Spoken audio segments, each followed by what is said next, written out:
Parmi les 2000 offres d'emploi proposées en direct ici au village des recruteurs de Lille, évidemment des offres de cadres comme à chaque village de recruteurs, des offres de cadres qui montent en puissance d'ailleurs d'une édition à l'autre. Bonjour Anne Flao, Bonjour. Vous êtes chargée de mission APEC pour les Hauts-de-France. L'APEC, c'est l'association pour l'emploi des cadres. D'abord en quelques mots rapidement nous rappeler les missions de l'APEC.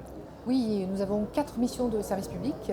La première, c'est de rendre le marché de l'emploi le plus transparent possible, le marché de l'emploi cadre, par la diffusion des offres d'emploi que vous trouverez donc sur apec.fr. Aujourd'hui, c'est 700 000 offres par an.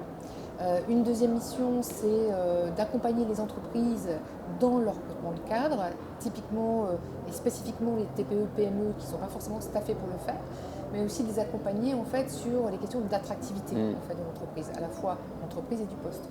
Donc c'est des sujets comme la marque employeur qu'on va beaucoup travailler avec les entreprises, donc à savoir ce qu'elles ont à offrir en matière d'atouts en tant qu'entreprise, en tant que projet d'entreprise, mais aussi sur le poste en fait, qu'elles vont offrir. Je signale quand même que la question du télétravail est une vraie préoccupation aujourd'hui chez les cadres.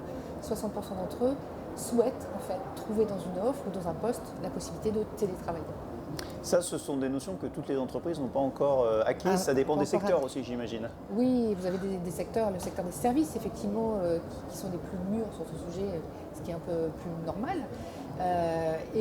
C'est vrai que 70% des recrutements de cadres, que ce soit en région de France ou en France, se font dans les services. Et puis on a une autre mission qui est aussi très importante, c'est d'accompagner les cadres et les jeunes diplômés dans leur évolution professionnelle, que ce soit des questions d'insertion, de changement de métier, de changement de secteur, de changement d'entreprise, d'évolution personnelle également, ou de volonté aussi d'acquérir des compétences pour évoluer, se transformer, voire même complètement se reconvertir et tout changer. Et puis une dernière mission qui est aussi très importante et pas des moindres, c'est l'Observatoire du marché de l'emploi cadre. Donc nous avons en fait une équipe dédiée aux questions en fait, d'études et de prospectives sur le marché de l'emploi. Traditionnellement, le taux de chômage des cadres est largement inférieur à celui du reste de la population. Est-ce qu'aujourd'hui, ça veut dire que chez les cadres, encore plus qu'ailleurs, le rapport de force est inversé? Finalement, c'est le candidat qui mène le bal. Vous avez raison, c'est tout à fait vrai, puisqu'on est à peine à 4% en fait, de chômage chez les cadres. Pas loin du plein emploi. Voilà, on est vraiment là pour le coup en plein emploi. Alors, c'est vrai dans la mesure où effectivement l'équilibre des forces a changé et que la question en fait, de la recherche des compétences est très difficile pour les entreprises, d'où l'importance de les accompagner sur les questions d'attractivité et d'ajustement aussi sur les compétences disponibles, les niveaux de rémunération à proposer, etc. Alors, il y a quand même en fait un paradoxe néanmoins, puisque même si la reprise profite aux plus jeunes, tant mieux, elle ne profite pas forcément aux cadres les plus expérimentés.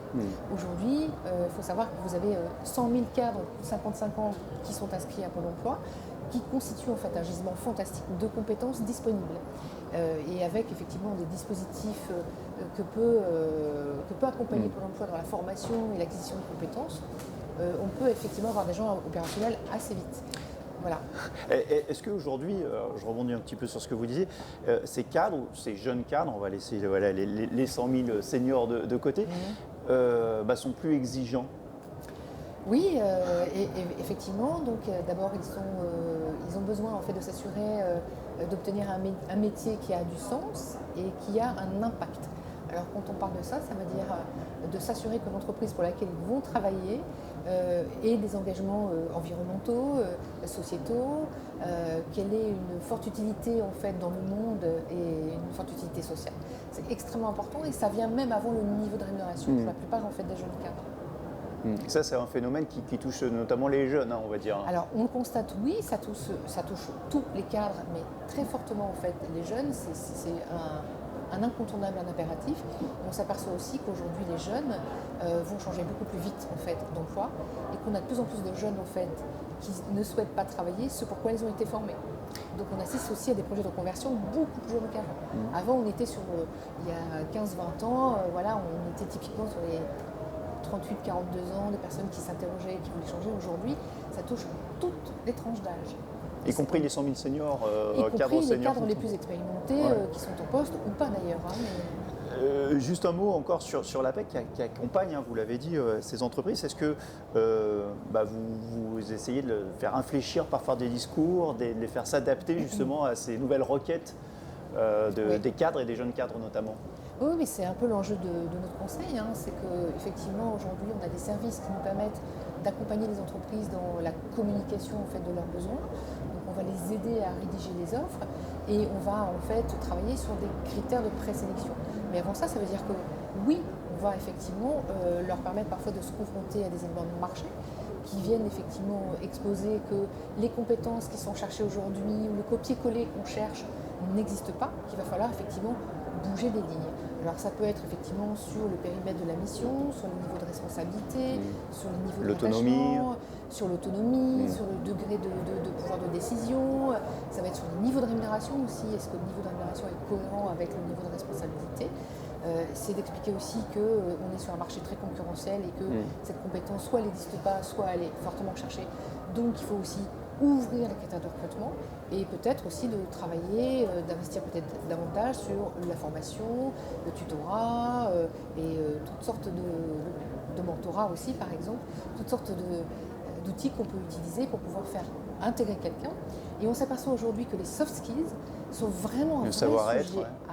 C'est un sujet essentiel pour les entreprises et ça, Y compris pour des cadres. y compris pour les cadres. C'est extrêmement important. Donc, je le disais tout à l'heure, en fait, chez les cadres, ce qu'elles vont rechercher, c'est cette capacité à travailler ensemble, la dimension collaborative, la manière dont les cadres vont proposer une forme de management, par exemple. Ça va être aussi la prise d'initiative. Où en est-elle chez cette personne? Est-ce qu'on va tester aussi le degré d'autonomie, le degré de responsabilité, de responsabilisation, la notion aussi de gestion de projet, cette capacité, quand je parlais de prise d'initiative, mais ça va être aussi de dire est-ce qu'on a affaire à quelqu'un qui peut travailler de manière très transversale avec plusieurs grandes fonctions d'entreprise. C'est un vrai sujet aussi qu'elles vont aller valider. Une toute dernière chose, sur votre propre perception à l'APEC, ces jeunes diplômés, aujourd'hui, ils sont conscients du pouvoir, entre guillemets, qu'ils ont. Est-ce qu'il y a moins, vous ressentez moins de tension qu'il y avait quelques années au moment de trouver le premier emploi? Parce que voilà, ces jeunes diplômés, ils savent qu'ils vont trouver, ils sont armés pour y arriver, quoi. Oui, alors certes, c'est vrai que très clairement, les jeunes diplômés issus d'écoles de commerce ou d'écoles d'ingénieurs vont avoir moins de problématiques d'intégration moins rapides, mais de toute façon, d'une manière générale, on voit que le rebond en fait, post-crise, il a vraiment profité aux jeunes diplômés. Donc on est sur des taux d'insertion, alors je n'ai pas forcément là en tête, qui sont bien supérieurs à ceux qu'on avait en 2020, bien sûr, et en 2021, évidemment. Voilà. Ok, bah, tout va bien donc sur le marché des cadres. Sur le marché des jeunes diplômés aussi. Merci beaucoup Anne Flao, donc chargée de mission à l'APEC dans les Hauts-de-France. On se retrouve dans quelques instants pour une nouvelle interview ici sur notre plateau vidéo du village des recruteurs de Lille. Merci.